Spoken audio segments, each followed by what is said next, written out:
So before we move on with part 2, actually, I have to address some comments that I got in part 1. So first and foremost, everyone kept saying, you looked at the wrong Camaro, it's a 1618, why did you choose the 2020 Camaro? Well, because it's a 2020 Corvette. Of course I'm going to compare it to 2020 Camaro. But I will quickly illustrate why you guys are still wrong. You know, they're trying to act like, oh, checkmate, I got you, wow. So these are upside down trapezoids. Just look, 1, 2, 3, 4. It's a four-sided polygon. There you go. Now let's look at the Corvettes. So everyone kept telling me, hey, let's count this part anyways. Even though they don't light up, they're part of the taillight. And, you know, I think that's really dumb, but sure, well, let's count them. So if we do count those top parts, our original 3-sided shape, which was this one, now becomes a 6-sided shape. 6 sides, 6. So 6 sides. Let's go back to the Camaro. 4. 4. Go back to elementary school. When people always say that they all look the same these days, and every modern supercar looks the same and they're all uninspired and bland, and let me tell you why that train of thought is wrong. So both these cars have very different design philosophies. Lamborghini is angular. Ferrari is curvy. So with the Aventador, as you can see, you can once again count how many sides there are. 1, 2, 3, 4, 5. It does not have this smooth line that the Ferrari does. It is very much angular. And the Aventador is just far more angular than the Huracan is even. So back to the taillights first, then let's look at the vent shape. Wow, so the vents are actually integrated into the spoiler. The spoiler actually comes down through and joins this structure brace, which is just so cool. So even though I was really congratulating Ferrari earlier, Lamborghini, despite being angular, they really own up to it. And again, look at this diffuser. It is just sharp, angular, and it matches this body line right here. And this is sharp, angular. Look at this vent down here. It's practically a it is just straight up a triangle, boys. This is just triangles, squares, trapezoids, hexagon. Actually, Lamborghini is more than any company is really obsessed with hexagons. So, you know, I really should give the Camaro a call. And Ferraris are just circular, semicircles. Wavy. It's a very wavy, curvy. These are the primary shapes that are used in a Ferrari, and this looks like a face now, but it's semicircles, full circles, wavy design, curves. Look at this. Look at how this curves and flows. Ooh. And look at just how my lines are drawn on the Ferrari versus the Lambo. Like, especially this line. Like, if I just highlight it. That's why I'm highlighting things, is because I know I want to help people who don't traditionally see these things really start seeing these things. Look at just how smooth that is versus this whole area of just sharp angles, like that looks like a hat. It's just, dang, like such different design philosophy. So again, here are the shapes that a Ferrari uses. Circles, curves, wavy. Here are the shapes that Lamborghini uses. Trapezoids, triangular, square/rectangles, and hexagons. And even the exhaust tip is a hexagon. Obviously, it embeds 4 circular ones inside. The regular Aventadors only have this one showing. The SV, they actually have the interior ones showing.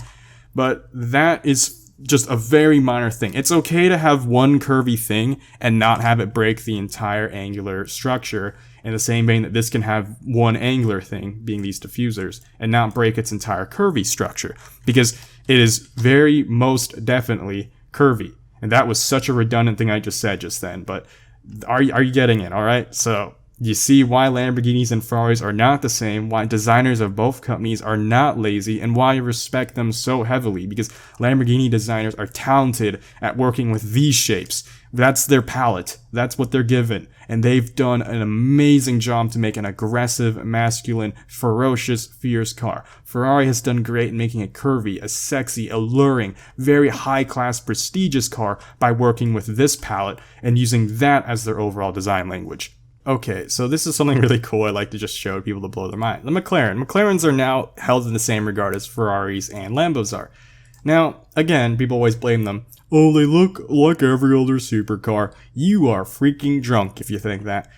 First off, tell me off the bat. Guess it. Tell me in the comments before you even have me write it for you. What is the McLaren's main design language? Is it curvy or angular? I hope at this point in the video you guys have caught on to it. Have you guessed it yet? I'll tell you now, and chances are you guys are now finally right, and I'll be proud of you. It is curvy. Because, as you can see here, and then as you can see here, and then even on the lights, curvy, and then even here, it's very curvy and smooth. And then even the splitter is curvy, surprisingly. You know, it's nice and gentle, It's a very curvy design car. Now, it is obsessed with its palette is this, whatever shape that is. And you're probably just like, okay, Bladed, cool. So it's curvy like a Ferrari. So it's not quite the same. That's its palette. It's literally that shape. Not a circle, that shape, mind you. The front, the rear, they all use that shape. And you're like, why does it use that shape? So let me draw something for you. And I should get a picture of a McLaren on the rear. Just pull up a picture of a McLaren on the rear on your own, because I don't always want to baby people. I want people to learn on their own. So later in your own time. So what have you noticed about these two shapes? They're this shape, the palette that I talked about. Now, where does that palette come from? Get ready to get your minds blown. Yep, it's a reference to their logo. C, that's what that shape. It's a C, I guess. That's their palette. It's straight up just their logo. Is that not cool? That is so cool. Automotive designers are extremely creative. To think of using a random shape in their logos, and they're like, we're gonna make it literally the body language of everything on this car. Absolutely everything's gonna be this letter C half circle thingy. Like, that is insane to me. And in the rear lights of this, obviously, are also like that. That's what the rear lights look like. And the P1 also looks something similar to that. Every single design in the McLaren is based on being curvy as its template, and then using this shape as its palette, the letter C. Holy crap, McLaren. Man, you give them, they don't even need a shape. They took a letter from the alphabet and they just straight up just busted into the modern world like, hey, look at our designs. Ferrari does not have consistency across models like the Corvette did. So that's not a bad thing. I'm not saying the Enzo is ugly. I think the Enzo is one of the most beautiful cars, and I think the 488 Pista is also beautiful. But they did do a design language flip. They flipped from angular to curvy, and they've actually been angular and curvy before in the past. So Ferrari will fit, they'll change their design language based on model, because the Enzo is meant to be a commemorative car, and they'll also change it based on trends. If they notice angular cars are selling more, they'll sell angular, which is why their 80s cars, if we look at their 80s era collection of cars, a lot of 80s. So it looks like Ferrari still trying to be curvy, but they did angularize this car for the era it was popular in, because in the 70s, 80s, and 90s, people wanted literal driving wedges like this Vector W8 is. And the Testarossa is a further, let's actually open this Testarossa up and give her a good look. So the Testarossa is a further continuation of this example. In fact, the Testarossa has got to be one of Ferrari's most angular cars ever. This is when Ferrari went full vaporwave 80s, and this is why people actually don't like the Testarossa. This is why it's such an odd child. You either really love this car or you really hate it, and really pure Ferrari aficionados don't like it because it breaks away from the curvy design of Ferraris to be too wedge shaped. This car is just a driving wedge, mind you. It is just embrace the wedge life, bro. Like, dang. Like, look, it's just see this line right here. Look at how just angular and sharp that dips. And then it's just see back here. Again, look at that. Look at this. You would not find such a ridiculously hard, literal, like, square edge. That's just a straight up 90-degree angle corner, guys. And then even down here, it's triangular shape. This car, it was just such an angular car. Holy crap. So it is such a departure from modern Ferrari, and that is something that they were willing to do because they knew in the 80s, like late 70s, 80s, and then early 90s, people wanted wedges. They wanted angular. And they caved into that trend. The Corvette continued to sell well during the era because, lo and behold, the car was already angular. They didn't have to go inconsistent or change anything. It went, its most major transformation to this day was from the C1 to the C2. Since then, the Corvette has followed the same principles, which I can't believe I've done that for every other car in this video, and I haven't done that for the Corvette. So we'll pull up a Corvette real quickly, and I'll show you. I'm just going to write on its design language what its principles are. We'll pull up the C8R because I want to make one quick comment first. So I always hated this side vent on the regular Corvettes, but I like it on the C8R because look, it actually flows into the fender because the C8R is a wide body. Whereas on the regular C8, it just kind of huh? Yeah, it just juts out really awkwardly all on its own. It's way past the rear fender, which doesn't make sense, whereas in this one it flows into it. If the Z06 model copies this design, this nice fender flow, God, I'll forgive this side vent. I'll forgive it, because then it will actually look proper. I still don't like the shape of it, but at least I'll forgive its awkward jut outward appearance. So the Corvette has also been angular. So I actually forgive people if a non-car person says, "Hey, Corvettes look like Lambos," congratulations, your eyes function. The people who keep calling Corvettes wannabe Ferraris, whoa, y'all need to get your eyes checked, because fundamentally speaking, the Corvette follows the angular template. It's in the same category as Lambos. However, it is very triangle shape assessed. As we talked earlier, it is an obsession with ramp-like slope things, whereas the Aventador has more, and most Lamborghinis have more of a obsession with hexagons. And we proved even this video. The Corvette doesn't have, the Camaro has a hexagon for taillights, not the Corvette. The Corvette had 3 shaped taillights. Again, a reference to the fact that the Corvette is primary design language. Look, even here, the headlights are also 3 shaped. They're 1, then 2, and then 3.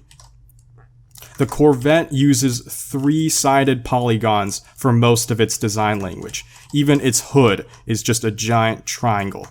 The car has always just been triangular. The Corvette is obsessed, and this is triangle. Wow, holy crap, I didn't think of it. You know what? I forgive it. I forgive that vent. I finally understand what there is line flow, guys. Your boy Bladed today now loves the C8's design, because just making this video, I can't believe I haven't seen it. That vent is also it's supposed to be a triangle, guys. How did I not notice that? Guys, newsflash, I'm freaking blind too. So the Corvette's design language is based around this palette. It's based around 3-sided polygon palettes, with the exception of, well, ramps are technically a 3-sided polygon too if we finish the bottom part of them, which is just this. I don't know why I redrew that twice. The Corvette is angular category like the Aventador was, but it has a different palette than Lamborghinis do. It has access to more triangles, slopes, ramps, and other 3-sided polygons, whereas the Aventador is more obsessed with rectangles, anything angular. The Lamborghini's palette is just anything angular. They'll use triangles, they'll use trapezoids.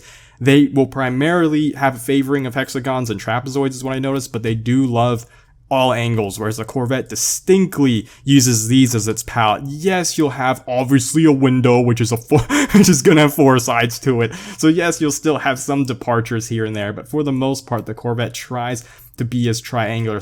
That's its design language. It is so different from what we said with the Ferrari, where the Ferrari is curvy. It is circular, it is semicircles, it is wavy. This Ferrari, on the other hand, does kind of look like a C4 Corvette, which is why a lot of people made fun of the Testarossa for it. And one of the reasons, as much as I love pop-up headlights and meme about them, they did become stagnant, because every pop-up headlight design just kind of looked the same. You had a few really quirky, cool ones, like the Porsche 928, that had a really cool pop-up headlights, and some of them would just, the way they open is also different on each car. But in general, it made it where every car, during the period of pop-up headlights and during the period of this trend, just all had this wedge shape. So people don't like the Testarossa because it was seen as selling out. It was seen as Ferrari just catering to the general public just to make sales. Because if Ferrari made a curvy car and continued making curvy cars like they usually did, because Ferrari race cars were really always curvy throughout the decades, they wouldn't be able to sell during this trending time period of angular obsession. But they have since returned to their curviness. And one quick note I'd like to mention, just to kind of flex on Doug Jamero. So here's a Ford GT. Obviously, he owns an older Ford GT. In one of his videos, he says that, the Ford, he says, it was like I forgot what car it was. He said that there was only one car before the Ford GT that used the flying buttress. And God, I genuinely, I gotta pull this up. There it is. So he thought the 599 GTO was one of the first cars to have the flying buttress, but the Maserati Merc actually does. So let's get back to the Maserati. Boom. If the Ford GT and 599 GTO thought they were cool, here's one of the most hated supercars of all time history. But this is actually when I kind of liked Maserati, back before they're the whatever husk they are these days. Look at that. Flying buttress, Doug. Take that. I'm just joking with him. I still love you, Doug. I respect your videos. Just had to make this quick correction just to flex my automotive design knowledge on you. Yeah, the Maserati Merc has done the flying buttress far before the 599 GTO. And I might get flexed on. There might be someone in the comments who's like, hey, Bladed, I actually found out a car older than the Merc that does the flying buttress. For now, that's the challenge I'll leave you off with the videos in. And also, by the way, the Merc is wedge shaped because it came out in a time where cars are wedge shaped. So all Martin supercars do not look the same, and they are actually more varied than ever. The amount of stupid wannabe hipsters with sticks shoved so far up their butt and they're holding their wine glass as higher than the freaking Statue of Liberty holds her torch is just insane. Y'all hipsters need to take that stick and rip it out. I don't care if it's a mile long in there and really deep in your butt. Get it out, alright? Because cars in the 70s, 80s, and 90s were all just driving wedges. They were all just angular. They all had the same boring design language. So, thanks for watching, and see y'all next time. Blade Angel out.